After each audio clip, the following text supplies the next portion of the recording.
The whole thing is about humidity control and comfort. So if you have some house that has excessive humidity, what do? You lower the blower speed.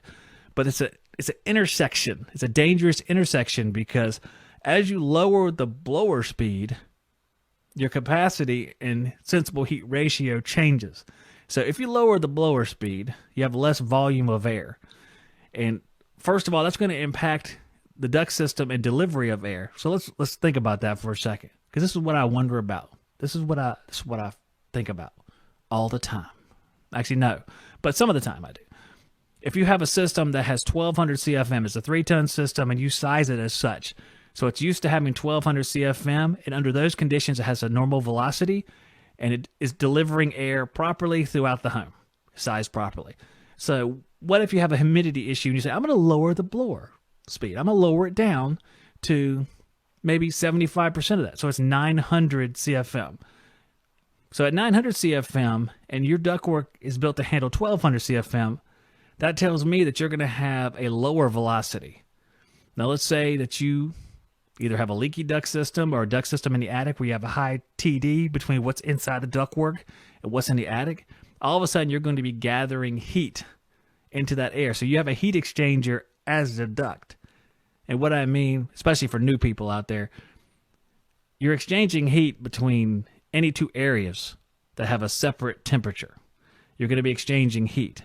Now, you can inhibit that with insulation, but it's still going to happen. If you slow down the air, it's going to happen more and more. So you're going to lose capacity. So that's the first curve you're going to meet. You're going to lose capacity by lowering the airflow because of the temperature difference. You're going to lose capacity because overall your capacity is going to go down. You're going to change the sensible capacity to latent. And I'd love to study this, but I think that you're probably going to have an overall capacity drop. That is my speculation. You guys let me know in the chat what you think about that, because when you're going to manipulate this thing and lower that blower speed, the capacity calculation for an air conditioner is CFM times 4.5. Now, I'm sitting here having a complete blank now.